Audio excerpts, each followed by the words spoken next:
গণতান্ত্রিক অধিকার বলেন অথবা বাক বা ব্যক্তির স্বাধীনতা বলেন, সেটি প্রতিষ্ঠিত হয়েছে আজকে। কেমন আছেন সবাই? কেমন আছেন? আলহামদুলিল্লাহ। এই প্রোগ্রামে আসার আগে আমি শ্রীমঙ্গলে গিয়েছিলাম। শ্রীমঙ্গলের প্রোগ্রাম ছিল একটা, একই প্রোগ্রাম, ফ্যামিলি কার্ডের প্রোগ্রাম। তো ওখানে আমি বলেছিলাম যে আজকের এই দিনটা আমার জন্য অত্যন্ত আনন্দের দিন। কেন? এই জন্য বলেছিলাম যে আজকে থেকে কয়েক মাস আগে যখন নির্বাচনী প্রচারণা শুরু হলো, এই যে 12 তারিখে নির্বাচন হলো, ফেব্রুয়ারির 12 থেকে নির্বাচনী প্রচারণা যখন শুরু হলো, খুব সময় 11ই জানুয়ারি থেকে শুরু হয়েছিল না? 11ই জানুয়ারি থেকে বোধহয় প্রচারণা শুরু হয়েছিল, 11 জানুয়ারি না কবে থেকে, এনিওয়ে। তো সেই নির্বাচনী প্রচারণা আমরা শুরু করেছিলাম সিলেটের পবিত্র মাটি থেকে, এবং সেদিন সিলেট থেকে জনসভা শেষ করে আমি যখন হবিগঞ্জে এসেছিলাম, হবিগঞ্জে একটি জনসভা ছিল, মৌলভীবাজার শেষ করে যখন হবিগঞ্জে গিয়েছিলাম, তখন আমি বলেছিলাম যে এই অঞ্চলের চা শ্রমিক যারা আছে, বিশেষ করে নারী শ্রমিক যারা আছে, তারা আমি জানি অত্যন্ত কষ্টে থাকে। আমরা 12 তারিখে নির্বাচনে যদি ইনশাল্লাহ সরকার গঠন করতে পারি, তাহলে আমরা সারা বাংলাদেশে যেমন ফ্যামিলি কার্ড দিব নারীদের হাতে, প্রত্যেকটি পরিবার নারী প্রধানের হাতে, আমরা প্রথম দিকে চেষ্টা করব এই নারী শ্রমিকদের মাঝেও, চা বাগানের নারী শ্রমিক যারা আছে, দুস্থ মানুষ যারা আছে, তাদের হাতেও ফ্যামিলি কার্ড পৌঁছে দিতে। শ্রীমঙ্গলে আজকে আমরা এটি উদ্বোধন করেছি। আলহামদুলিল্লাহ, আল্লাহর কাছে হাজার লক্ষ কোটি শুকরিয়া। আমার সেই কথা আমি রাখতে পেরেছি, সেই জন্য আমার জন্য একটি আজকে অত্যন্ত স্মরণীয় দিন। প্রিয় ভাই বোনেরা, আজকে এখানে ফ্যামিলি কার্ডের অনুষ্ঠান হচ্ছে। এই যে আপনাদের সামনে দেখছেন অনেক মা বোন বসে আছে, 150-র মতন মা বোন বসে আছে, তাদেরকে আমরা আজকে ফ্যামিলি কার্ড দিয়েছি। এই ফ্যামিলি কার্ডের বাইরেও আপনারা দেখেছেন মঞ্চে কিছু মানুষ এসেছিল, তাদের মধ্যে কিছু দুস্থ মানুষ ছিল, যাদেরকে ঘর নেই, অত্যন্ত দুস্থ, যাদের ঘর বাড়ি নেই, ঘর নির্মাণের জন্য 2 লক্ষ টাকা তাদেরকে দেওয়া হয়েছে। আপনারা দেখেছেন কিছু স্টুডেন্ট এসেছিল, একদম খেটে খাওয়া মানুষের ঘরের সন্তান তারা, তাদের অনেক সময় পড়ালেখার বই খাতা কিনতে বা পড়ালেখা চালাতেও কষ্ট হয়। সরকারের পক্ষ থেকে, হতে পারে অল্প মানুষ, কিন্তু তারপরেও এই অল্প মানুষকে সরকারের পক্ষ থেকে সহযোগিতা করা হয়েছে। আপনারা দেখেছেন কিছু গরিব মানুষ এসেছিল এখানে আমার সামনে, তাদেরকে চিকিৎসার জন্য সহযোগিতা করা হয়েছে। প্রিয় ভাই বোনেরা, এর মধ্যে আপনারা পত্রপত্রিকায় দেখেছেন, এমনকি আমাদের মিঠু এমপি, সেও বলেছে যে তার ওখানে এরই মধ্যে পাইলট প্রজেক্টের ভিতরে কৃষক ভাইদেরকে কৃষি কার্ড, আপনার ওখানে কৃষক কার্ড দেওয়ার পরিকল্পনা হয়েছে। হ্যাঁ, কবে দিবে? ওদিনে একই সাথে হয়েছে। আচ্ছা, তার ওখানেও কৃষক কার্ড দেওয়া হয়েছে। তো এখন বিষয়টা কি? এর সাথে আরো বিষয় আছে। এর মধ্যে আপনারা নিশ্চয়ই দেখেছেন, পত্রপত্রিকা আপনারা দেখেছেন যে আমরা বলেছিলাম শুধু কৃষকদেরকে কৃষক কার্ডই নয়, শুধু মা বোনদেরকে ফ্যামিলি কার্ডই নয়, আমরা বলেছিলাম বাচ্চাদেরকে সারা দেশে এই যে গ্রামে গঞ্জে, বিশেষ করে প্রাইমারি স্কুলের যে বাচ্চারা আছে, ছোট ছোট বাচ্চারা, বিদেশে যখন আমি ছিলাম আমি দেখতাম যে প্রাইমারি স্কুলের বাচ্চারা যখন স্কুলে যেত, কি সুন্দর কাপড় চোপড় পরে যেত। কিন্তু আমার দেশের অধিকাংশ প্রাইমারি স্কুলে, বিশেষ করে যেই প্রাইমারি স্কুলগুলো গ্রামে গঞ্জে, বাচ্চারা কাপড় চোপড়গুলো ছিঁড়ে গেছে, স্কুলে যাচ্ছে। আমরা বলেছিলাম যে আমরা যদি সরকার গঠন করতে পারি, ইনশাল্লাহ আমরা প্রাইমারি স্কুলের বাচ্চাদেরকে নতুন একজোড়া কাপড় দেবো। শুধু কাপড়ে দিব না, তারা যদি বই খাতাগুলো সাথে সুন্দর নিতে পারে, সুন্দর একটা ব্যাগও তাদেরকে দিব। এটাও ইনশাল্লাহ আমরা এই জুলাই মাস থেকে শুরু করব। আমরা বলেছিলাম যে আমরা যদি সরকার গঠন করতে সক্ষম হই, তাহলে সারা বাংলাদেশে কৃষক ভাই যারা আছে, যাদের বিশেষ করে 10,000 টাকা পর্যন্ত কৃষি ঋণ ছিল, সেই কৃষি ঋণ সুদ সহ 10,000 টাকা পর্যন্ত কৃষি ঋণ আমরা মওকুফ করব। সরকার গঠনের পরে 1 সপ্তাহের ভিতরে আমরা সারা বাংলাদেশে 10,000 টাকা পর্যন্ত কৃষকদের প্রায় 12 লক্ষ কৃষকের কৃষি ঋণ আমরা সেদিন মওকুফ করে দিয়েছি সরকার থেকে, সরকার গঠন করা। অর্থাৎ প্রিয় ভাই বোনেরা, আমরা বলেছিলাম ফ্যামিলি কার্ডের কথা, কৃষক কার্ডের কথা, কৃষি লোন মওকুফ করে দিব আমরা বলেছিলাম এই যে এখানে মুসলমান, আমি মুসলমান একজন, এখানে হিন্দু সম্প্রদায়ের মানুষ আছেন, এখানে অন্যান্য সম্প্রদায়, খ্রিস্টান সম্প্রদায়ের হয়তো মানুষ আছেন, বৌদ্ধ সম্প্রদায়ের হয়তো মানুষ আছেন। আমরা বলেছিলাম এই যে আমাদের মুসলমানদের মসজিদ বা মক্তবে যে খতিব থাকে, ইমাম সাহেবরা থাকে, অন্য ধর্মের যে গির্জায় হোক, মন্দিরে হোক, যে বিভিন্ন ধর্মীয় গুরু থাকে, এই মানুষগুলো অনেকেই আমরা দেখেছি, বিশেষ করে জেলা লেভেলে অথবা উপজেলা লেভেলে মানুষগুলো যে আছে, এদেরকে আমরা সরকার থেকে সম্মানের ব্যবস্থা করব। আল্লাহর রহমতে আপনাদের দোয়ায় সরকার গঠনের 1 মাসের ভিতরে আমরা সেটিও করেছি। সবাই এখনো পাই নাই, প্রক্রিয়া মাত্র শুরু হয়েছে। আমরা কিছু কিছু করে দিচ্ছি। ইনশাল্লাহ আগামী 1 বছরের মধ্যে, এই যে কয়েকদিন আগে বাজেট উপস্থাপিত হলো, এই বাজেটে আমরা অর্থ বরাদ্দ করেছি। আগামী 1 বছরের মধ্যে প্রত্যেকটা উপজেলা ইনশাল্লাহ আমরা প্রত্যেকটি উপজেলায়, বাংলাদেশের 600 উপজেলায় 600 উপজেলায়, এই যে আজকে যেরকম মাত্র আমরা আজকে দিতে পেরেছি 150 পরিবারের কাছে, 150 মায়ের হাতে আমরা ফ্যামিলি কার্ড দিয়েছি। আগামী বছরে 1 বছরের মধ্যে প্রত্যেক উপজেলা আমরা অন্তত 8000 পরিবারের হাতে আমরা ফ্যামিলি কার্ড তুলে দেব। প্রত্যেকটি উপজেলা অন্তত আল্লাহর রহমতে 8000 পরিবার, 8000 মায়ের হাতে আমরা ফ্যামিলি কার্ড তুলে দেব আগামী 1 বছরের মধ্যে। তার জন্য আমরা অর্থ বরাদ্দ রেখেছি বাজেটের মধ্যে। প্রিয় ভাই বোনেরা, শুধু ফ্যামিলি কার্ডই নয়, ওই যে কৃষক ভাইদের কথা বললাম, বাংলাদেশ একটা কৃষি প্রধান দেশ। এই দেশের অধিকাংশ মানুষ কৃষি কাজের সাথে জড়িত। এখন কৃষক ভাইরা যদি অর্থনৈতিকভাবে দুর্বল থাকে, কৃষক ভাইরা যদি সরকার থেকে সহযোগিতা না পায়, সার, বীজ অথবা কীটনাশক ঔষধ যদি ঠিক মতন কিনতে না পারে, তাহলে তাদের ফসল ফলাবে কি করে?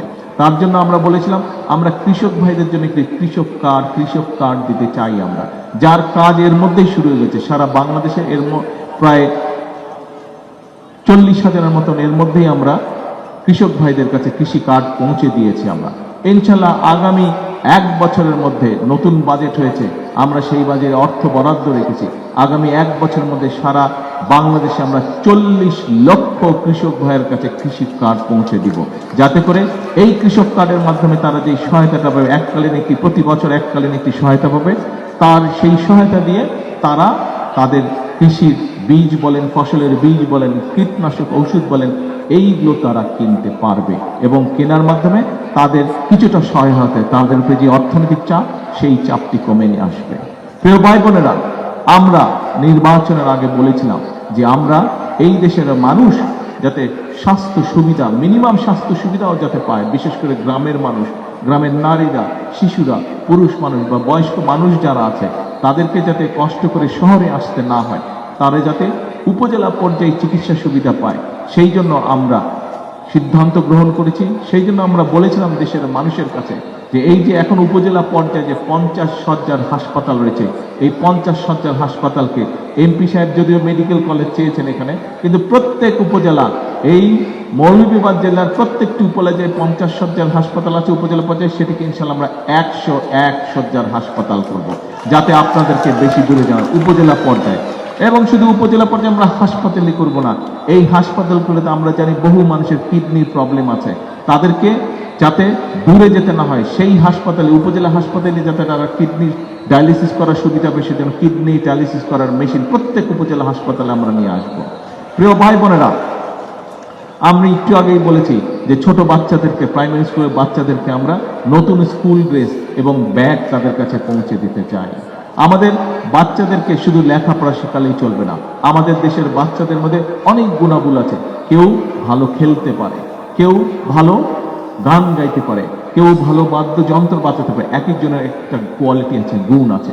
আমরা চাই আমাদের এই যে ভবিষ্যৎ প্রজন্ম, এদের মধ্যে পড়ালেখার পাশাপাশি যে সকল কোয়ালিটি আছে, সেই গুণাবলীকেও যাতে করে তারা প্রকাশ করতে পারে, সেই গুণাবলী দিয়ে, এক্সট্রা কারিকুলাম দিয়ে যাতে তারা নিজেদেরকে যোগ্য করে গড়ে তুলতে পারে, তার জন্য আমরা ব্যবস্থা গ্রহণ করেছি। আপনারা এর মধ্যেই দেখেছেন, আপনাদের এই জেলার মধ্যে সহ সারা বাংলাদেশে প্রত্যেক জেলা, উপজেলা পর্যায়ে কিন্তু বাচ্চাদের ক্রীড়া প্রতিযোগিতা হয়েছে এবং আগামী এই মাসের 20 তারিখে ঢাকা শহরে আর্মি স্টেডিয়ামের মধ্যে এইটি জাতীয় পর্যায়ে হবে। এই যে সারা দেশে হয়ে গেল, প্রায় 22 লক্ষ বাচ্চা এই ক্রীড়া প্রতিযোগিতায় সারা দেশের মধ্যে অংশগ্রহণ করেছিল, 22 লক্ষ বাচ্চা। এখন প্রিয় ভাই বোনেরা, এই যে কাজগুলো করছি, এই যে ফ্যামিলি কার্ডের কথা বললাম আপনাদের কাছে, এই যে ইমাম মুয়াজ্জিন সাহেবদেরকে সম্মানের কথা বললাম, এই যে কৃষক কার্ডের কথা বললাম, এই যে বাচ্চাদের লেখাপড়া করার কথা বললাম, এই যে মানুষের স্বাস্থ্য সেবার কথা বললাম, এই কাজগুলো যদি সফলভাবে আমরা, এই সরকার, বর্তমান সরকার সফলভাবে করতে পারে, তাহলে উপকারটা কাদের হবে? উপকারটা কাদের হবে? রাস্তাঘাট, স্কুল কলেজ, এমপি সাহেবরা যেসব দাবি করেছেন সেগুলো তো নর্মালি হবে, সেটা অটোমেটিক হবে। কিন্তু আমি যেই কাজগুলোর কথা বললাম, এই কাজগুলো যদি আমরা বাস্তবায়ন করতে পারি তাহলে কি উপকার কাদের হবে বলেন তো? জনগণের উপরে। দল, মত, ধর্ম, বর্ণ নির্বিশেষে সকল মানুষ কম বেশি এইটার সুবিধা পাবে, পাবে না? হ্যাঁ, সে আমার দলের মানুষ হোক অথবা আমার দলের মানুষ না হোক, কিচ্ছু যায় আসে না। সে যদি বাংলাদেশের নাগরিক হয়ে থাকে, বাংলাদেশের নাগরিক হলেই সে এই সকল সুবিধা পাবে। আমরা প্রথমেই বলে দিয়েছি যে 12 তারিখের নির্বাচনে বাংলাদেশের মানুষ বিএনপিকে নির্বাচিত করেছে। আমরা 17 ফেব্রুয়ারি সরকার গঠন করেছি। 12 তারিখের নির্বাচন পর্যন্ত আমরা একটি দল ছিলাম, একটি রাজনৈতিক দল। কিন্তু 17 তারিখে যখন আমরা সরকার গঠন করেছি, আমরা তখন বাংলাদেশের প্রত্যেক শ্রেণী পেশা মানুষের সরকার এটি। কারা আমাদেরকে ভোট দিয়েছে, কারা আমাদেরকে ভোট দেয়নি, সেটি আমাদের কাছে বিবেচ্য নয়। এই বর্তমান সরকারকে যারা ভোট দিয়েছে তাদের যেমন বর্তমান সরকার, যারা বর্তমান সরকারকে ভোট দেয়নি তাদেরও সরকার হলো বর্তমান সরকার। আমরা সকলের জন্য কাজ করতে চাই, আমরা সকল ধর্ম মানুষের জন্য কাজ করতে চাই, সকল শ্রেণী পেশার মানুষের কাজ করতে চাই। আমাদের কাছে মুখ্য বিষয় হচ্ছে, বর্তমান সরকারের মুখ্য বলতে হচ্ছে যে বাংলাদেশের জনগণ এবং বাংলাদেশের মানুষ। এখন প্রিয় ভাই বোনেরা, আপনাদের সামনে আরেকটি বক্তব্য রাখতে চাই, আমি আরেকটি বিষয় আপনাদের সামনে তুলে ধরতে চাই। এই যে আপনারা বললেন এই কাজগুলো, যেই কাজের সংক্ষিপ্ত বিবরণী আপনাদের সামনে আমি তুলে ধরলাম, এই কাজগুলো যদি আমরা সফলতার সাথে করতে পারি তাহলে উপকারভোগী কারা হবে? কি ভাই, ওই যে পিছনে গেটের মধ্যে দাঁড়াচ্ছেন, উপকারভোগী কারা হবে? বিদেশিরা হবে না বাংলাদেশের মানুষ হবে? বাংলাদেশের মানুষ হবে, বাংলাদেশের মানুষ উপকারভোগী হবে। এখন প্রিয় ভাই বোনেরা, আমাদেরকে এখন তাহলে একটি সিদ্ধান্ত নিতে হবে। আজকে এই যে দেখুন, কারো যদি কোনো বক্তব্য থাকে, সেটি সরকারের পক্ষে হোক, সেটি সরকারের বিপক্ষে হোক, সেই ব্যক্তি নির্দ্বিধায় সেই কথা বলতে পারে। আজকে দেখুন, কোনো সংবাদপত্রে যদি কোনো খবর ছাপে, সেটি সরকারের পক্ষে হোক অথবা সরকারের বিপক্ষে হোক, সেই সংবাদপত্র কিন্তু ভয় পায় না, সে তার কথা বলে। সত্য কি, সঠিক কি বেঠিক, এটি হচ্ছে পরের বিষয়। কিন্তু মূল বিষয় হচ্ছে যে আজ বাংলাদেশের মানুষের গণতান্ত্রিক অধিকার বলেন অথবা বাক বা ব্যক্তি স্বাধীনতা বলেন, সেটি প্রতিষ্ঠিত হয়েছে আজকে। এই বাক বা ব্যক্তি স্বাধীনতা আজকে প্রতিষ্ঠিত হয়েছে। এই ব্যক্তি স্বাধীনতা, বাক স্বাধীনতা প্রতিষ্ঠিত হয়েছে বলেই আজকে আমরা জনগণের জন্য কাজ করতে পারছি। এই বাক ব্যক্তি স্বাধীনতা হয়েছে বলেই আজকে আমরা দেশের জন্য কাজ করতে পারছি। এখন প্রিয় ভাই বোনেরা, বাক স্বাধীনতা, ব্যক্তি স্বাধীনতা, এই যে গণতান্ত্রিক স্বাধীনতা, গণতন্ত্রের যে স্বাধীনতা, এই যে ভোট দিয়ে যে আপনারা নির্বাচিত করেছেন একটি গণতান্ত্রিক সরকারকে, এই সরকার যদি এই সকল কাজ, যে সকল কাজ আপনাদেরকে আমরা 12 তারিখের নির্বাচনের আগে প্রতিশ্রুতি দিয়েছিলাম, সেই প্রতিশ্রুতি যদি আমরা রক্ষা করতে না পারি, ক্ষতিটা কার হবে? আবার কার হবে? হলে যদি জনগণের লাভ হয়, না হলে কার ক্ষতি হবে? জনগণের ক্ষতি হবে। এখন প্রিয় ভাই বোনেরা, বাংলাদেশের মানুষ আন্দোলন করেছেন, সংগ্রাম করেছেন। এখানে এমপি সাহেবরা বক্তব্য রেখেছেন, আপনারা সেই বক্তব্যের সাথে সমর্থন জানিয়েছেন। কি ছিল সেটি? ওনারা বলেছেন গত 1 যুগ ধরে এই এলাকার পুরা জেলার কোথাও তেমন কোনো উন্নয়ন হয়নি। আমরা যা উন্নয়ন দেখেছি, যা উন্নয়ন, রাস্তাঘাট, স্কুল কলেজ, ঈদগাহ মাঠ যাই হয়েছে কিনা, স্কুল কলেজ হাসপাতাল যেগুলাই হয়েছে, সব আমরা আজকে বিগত বিএনপি সরকার, খালেদা জিয়া সরকারের সময় সাইফুর রহমান সাহেব এই কাজগুলো করছেন। ঠিক, বিগত 1 যুগেরও বেশি সময় ধরে এই এলাকার মানুষ উন্নয়নের তেমন কোনো ছোঁয়া তারা দেখতে পায় না। প্রিয় ভাই বোনেরা, মানুষ বিগত 1 যুগ ধরে 71 সালে যেরকম বুকের তাজা রক্ত ঢেলে দিয়ে বাংলাদেশের মানুষ দেশ স্বাধীন করেছিল, গত 1 যুগ ধরেও কিন্তু বাংলাদেশের মানুষ রাজপথে আন্দোলন করেছে, সংগ্রাম করেছে তার ভোটের অধিকার প্রতিষ্ঠিত করার জন্য। গত 1 যুগ ধরে মানুষ আন্দোলন সংগ্রাম করেছে তার ব্যক্তি বাক স্বাধীনতা রক্ষা করার জন্য। যেটা তার কাছ থেকে ছিনিয়ে নেওয়া হয়েছিল, ভোটের অধিকার ছিনিয়ে নেওয়া হয়েছিল, তার কথা বলার অধিকার ছিনিয়ে নেওয়া হয়েছিল। প্রিয় ভাই বোনেরা, 2024 সালের 5ই আগস্ট এই বাংলাদেশের মানুষ, ছাত্র জনতা, নারী পুরুষ সকলে রাজপথে নেমে এসলো এবং স্বৈরাচারকে এই দেশ ছেড়ে পালিয়ে যেতে বাধ্য করেছে। প্রিয় ভাই বোনেরা, একটু আগে বক্তব্যের প্রথমে আপনাদেরকে যেই কাজগুলোর ফিরিস্তি আপনাদের সামনে আমি তুলে ধরলাম, আপনাদের আমি জিজ্ঞেস করেছি এই কাজগুলো যদি আমরা বাস্তবায়ন করতে পারি কাদের উপকার হবে? আপনারা বলেছেন এই দেশের মানুষের উপকার হবে।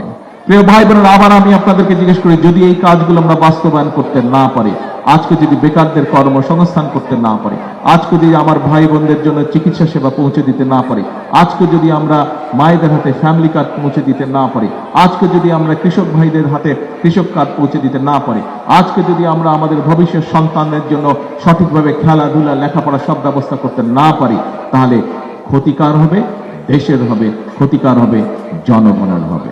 প্রিয় ভাই বোনেরা, দেশের মানুষ এখন স্থিতিশীলতা চায়, দেশের মানুষ দেশে এখন শান্তি চায়, দেশের মানুষ দেশে এখন স্থিতিশীলতা চায়, শান্তি চায়, কর্মসংস্থান চায়, শিক্ষার ব্যবস্থা চায়, চিকিৎসা সুবিধার ব্যবস্থা চায়। তাই তো নাকি? তাই তো ভুল বলেছে কি ভাই? ভুল বলছে?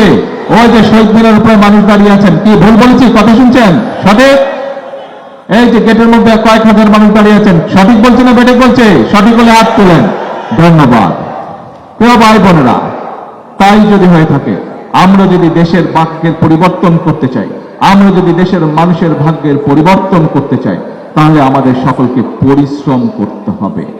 সরকারের যেমন দায়িত্ব আছে জনগণের ভাগ্যের পরিবর্তনের জন্য উন্নয়ন কাজ করা, সরকারের যেমন ভাগ্য আছে দেশের ভবিষ্যৎ সন্তানদের জন্য শিক্ষার ব্যবস্থা করা, সরকারের যেমন দায়িত্ব আছে দেশের নারীদের নিরাপত্তা নিশ্চিত এবং কিভাবে নারীদেরকে ক্ষমতায়ন করে যায় তার ব্যবস্থা করা, সরকারের যেমন দায়িত্ব আছে দেশের মানুষের জন্য নিরাপদ ব্যবস্থা করা, ঠিক একইভাবে জনগণকেও তাদের কিছু দায়িত্ব পালন করতে হবে। কারণ এই জনগণ নিয়ে বাংলাদেশ, কোন সরকার নিয়ে শুধু বাংলাদেশ না, কোন দল নিয়ে শুধু বাংলাদেশ না, কোন ব্যক্তি বা পরিবার নিয়ে বাংলাদেশ না, বাংলাদেশ হলো 20 কোটি জনগণকে নিয়ে বাংলাদেশ।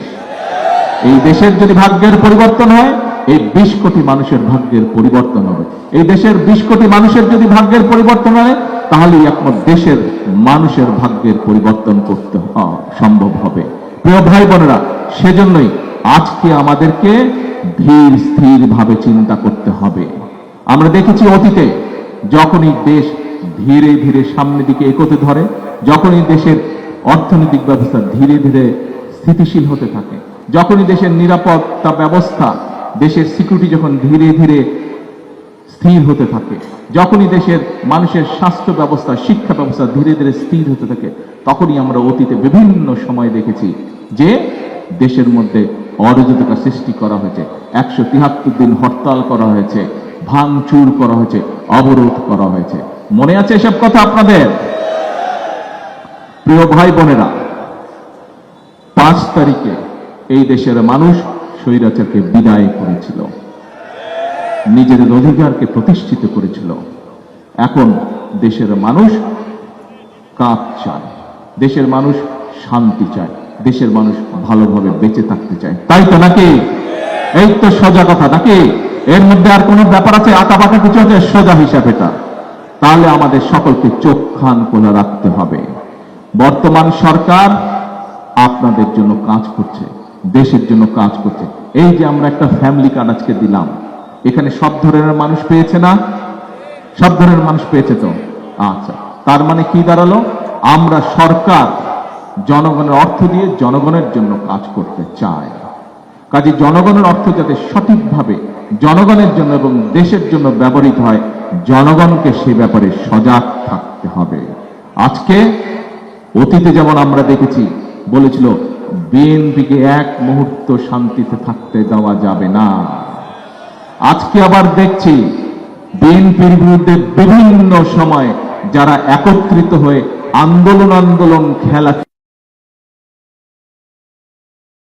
আন্দোলন ষড়যন্ত্র করেছিল গণতন্ত্রের বিরুদ্ধে, মানুষের ভোটের অধিকারের বিরুদ্ধে, সেই তারা এখন আবার বলছে সরকারকে সময় দেওয়া যাবে না। প্রিয় ভাই বোনেরা,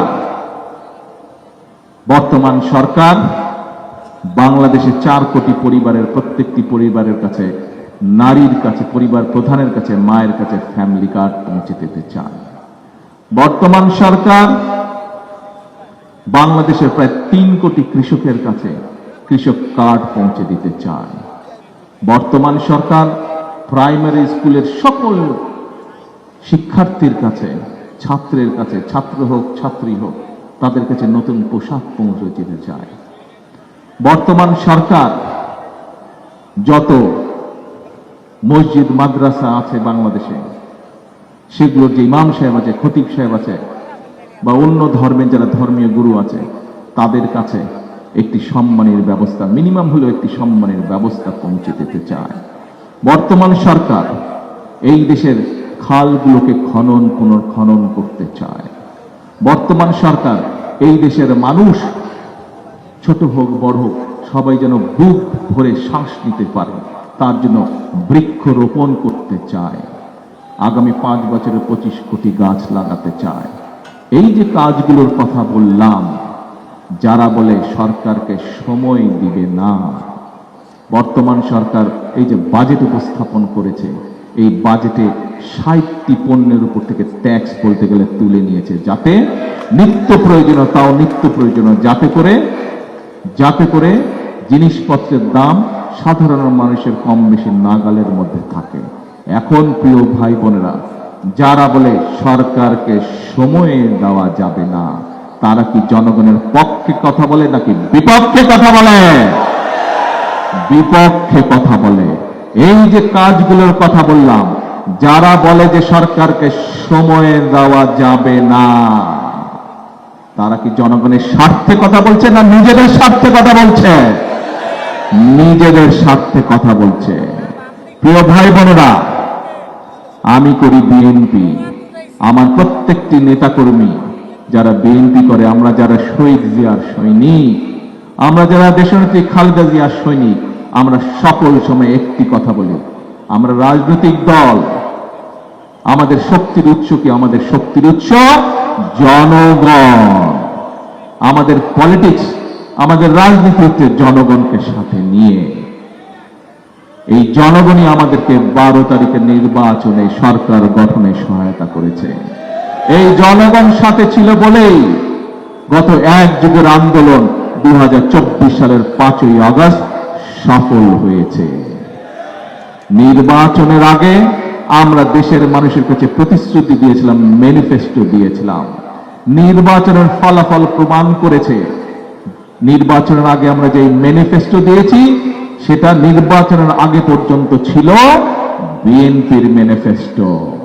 কিন্তু নির্বাচনের ফলাফল প্রমাণ করেছে যে নির্বাচনের পর দিন থেকে এটি বাংলাদেশের সংখ্যাগরিষ্ঠ মানুষের ম্যানিফেস্টো। আমাদের যে প্রতিশ্রুতি, এটা আর এখন আমাদের প্রতিশ্রুতি না, এটা হচ্ছে জনগণের প্রতিশ্রুতি। প্রিয় ভাই বোনেরা, জনগণ সিদ্ধান্ত নিয়েছে যে বিএনপি আগামী 5 বছর পর্যন্ত দেশ পরিচালনা করবে। জনগণ সিদ্ধান্ত নিয়েছে যে বিএনপি তার দেওয়া, জনগণকে দেওয়া সকল প্রতিশ্রুতি পালন করতে কাজ করবে। তাহলে আমার প্রশ্ন, জনগণের রায়ের বিরুদ্ধে যারা কথা বলে, যারা জনগণ টাইম দিয়েছে বিএনপিকে 5 বছর, যারা বলে জনগণকে, বিএনপিকে সময় দেওয়া যাবে না, তাদের বিরুদ্ধে তাহলে কি করা উচিত? তাদের বিরুদ্ধে সজাগ থাকতে হবে। মনে আছে তো, এখানে অনেক মুরব্বী আছেন, মনে আছে তো 71-এ কি করেছিল? মনে আছে তো 86-তে কি করেছিল? মনে আছে তো এর মধ্যে 1 যুগ যে আন্দোলন চলেছিল, সেই আন্দোলন তাদেরকে কোথাও আমরা কিন্তু দেখি নাই। আজকে যদি আন্দোলনে শহীদদের তালিকা বের করা হয়, দেখা যাবে যে ছাত্রটি মারা গিয়েছে ছাত্র দলের এক কর্মী, যে ছাত্রটি গুম হয়েছে ছাত্র দলের কর্মী, যে যুবকটি মারা গিয়েছে যুব দলের কর্মী, যে যুবকটি গুম হয়েছে যুব দলের কর্মী। প্রিয় ভাই বোনেরা, যে মানুষটি বিনা কারণে জেল কেটেছে খুঁজলে দেখা যাবে বিএনপির কর্মী। যে মানুষটি মিথ্যা মামলা মাথায় করে বয়ে বেরিয়েছে বছরের পর বছর, খোঁজ করলে দেখা যাবে শহীদ জিয়া, খালেদা জিয়ার কর্মী। প্রিয় ভাই বোনেরা, বক্তব্যের সময় এখন বেশি না। মানুষ বিএনপিকে বলেছে তোমরা দেশকে গড়ে তোলো। মানুষ বিএনপিকে বলে দিয়েছে আগামী 5 বছর তোমাদেরকে সময় দিলাম, দেশকে ঠিক করো তোমরা। স্বৈরাচার দেশকে খালি করে রেখে চলে গিয়েছিল। প্রিয় ভাই বোনেরা, যারা বিএনপিকে সময় দিতে চায় না তারা আবার বলে ফ্যামিলি কার্ড কোত্থেকে করবা, টাকা পাবা কই, পরিষ্কার ভাবে বলে দিতে চায়। বিগত 1 যুগ আমরা দেখেছি, সারা পৃথিবী দেখেছে, সারা পৃথিবী সাক্ষ্য দিয়েছে কিভাবে এই দেশের মানুষের অর্থ বিদেশে পাচার হয়ে গিয়েছিল। মনে পড়ে? এখন থেকে বাংলাদেশের মানুষকে সাথে নিয়ে সেই পাচার আমরা রুখে দেব। এই দেশের মানুষের অর্থ, এই দেশের মানুষের সম্পদ এই দেশেই থাকবে, কোথাও যেতে পারবে না। এই দেশের মানুষের অর্থ, এই দেশের মানুষের সম্পদ এই দেশ আর এই দেশের মানুষের ভালোর জন্য ব্যবহার করা হবে। যারা বলে টাকা কোথায় পাবা, তাদের কাছে এই হচ্ছে আমার জবাব। এই দেশের মানুষের অর্থ এই দেশের জন্যই ব্যবহার হবে। তাদের উদ্দেশ্যে একটাই কথা বলতে চাই, মানুষকে নিয়ে চিন্তা করুন, মানুষের জন্য কাজ করার চিন্তা করুন, দেখবেন উপায় বের হয়ে যাবে, আল্লাহ উপায় বের করে দিবে। প্রিয় ভাই বোনেরা, সামনে এখন সময় কাজ করা, সামনে সময় হচ্ছে দেশ গড়া, সামনে সময় হচ্ছে মানুষের ভাগ্যের পরিবর্তন করা, সামনের সময় হচ্ছে দেশের ভাগ্যের পরিবর্তন করা। আজকে দেশের 20 কোটি মানুষের 40 কোটি হাত, এই 40 কোটি হাত যদি অবশ হয়ে পড়ে থাকে, অলস হয়ে পড়ে থাকে, তাহলে দেশের ভাগ্যের পরিবর্তন করা যাবে না। এই দেশ 71 কে করেছিল? এই দেশের জনগণ। এই যে 2024 সালের 5ই আগস্টে দেশকে যে স্বৈরাচার মুক্ত করেছিল, বিদেশ থেকে কেউ এসে মুক্ত করেছিল? কে করেছিল মুক্ত স্বৈরাচার থেকে? বাংলাদেশের জনগণই মুক্ত করেছিল। কাজেই এই দেশকে স্বাধীন করেছে বাংলাদেশের জনগণ, এই দেশকে স্বৈরাচার মুক্ত করেছে বাংলাদেশের জনগণ। কাজে এই দেশকেও গড়ে তুলবে এই বাংলাদেশের জনগণ। কারণ খালেদা জিয়াকে যখন বলেছিল দেশ ছেড়ে চলে যাও, খালেদা জিয়া কি বলেছিল? এই বাংলাদেশের মাটি হচ্ছে আমার প্রথম এবং আমার শেষ ঠিকানা। মনে আছে আপনাদের? আমাদের সকলের এই বাংলাদেশই হচ্ছে প্রথম এবং শেষ ঠিকানা। কাজেই এই দেশকে যদি সামনে এগিয়ে নিয়ে যেতে হয়, এই দেশকে যদি গড়ে তুলতে হয়, সকলে আমাদেরকে হাতে হাত মিলিয়ে একসাথে কাজ করতে হবে। আজকে এই যে ফ্যামিলি কার্ড অনুষ্ঠান, এই ফ্যামিলি কার্ড অনুষ্ঠানে এখানে প্রত্যেকটি মানুষ আসুন, আমরা হাত তুলে প্রতিজ্ঞা করি যে আমাদের আগামী দিনের রাজনীতি, আমাদের আগামী দিনের প্রত্যাশা, আমাদের আগামী দিনের সকল কর্ম পরিকল্পনা হবে এই দেশ এবং এই দেশের মানুষকে ঘিরে। দেশ করাই হবে আমাদের আগামী দিনের রাজনীতি। ঠিক আছে? চলবে এই রাজনীতি? কি ভাইরা, দেশ গড়ার রাজনীতিতে কে আছেন আমার সাথে? কে কে আছেন? আলহামদুলিল্লাহ। প্রিয় ভাই বোনেরা, সেই জন্য সকল কথার শেষ কথা আমি একটি কথা বলি। আজ সেই কথার সাথে নতুন আরেকটি লাইন যোগ করতে চাই। সেই কথাটি হচ্ছে করব কাজ, গড়ব দেশ। কি ভাই, কি কথা? করব কাজ সবার আগে। আর আজকে দলমত বলেছি আমি আমার বক্তব্যে, বর্তমান সরকার হচ্ছে দলমত ধর্ম নির্বিশেষে সবার সরকার। সেজন্যই আমরা বলি করব কাজ, গড়ব দেশ, সবার আগে বাংলাদেশ, একই সাথে হচ্ছে সবার জন্য বাংলাদেশ। এই তাহলে আজকে আমাদের প্রতিজ্ঞা। এবং বক্তব্য শেষ করার আগে আবার আপনাদের স্মরণ করে দিতে চাই, যারা বলেছে সরকারকে সময় দেওয়া যাবে না, তাদের সম্পর্কে সতর্ক করে আপনাদের বলতে চাই, বিএনপির প্রতিশ্রুতি, বিএনপির পরিকল্পনা জনগণের পরিকল্পনা। এইটি যারা ভেস্তে দিতে চায় তাদের সম্পর্কে জনগণকে সতর্ক থাকতে হবে।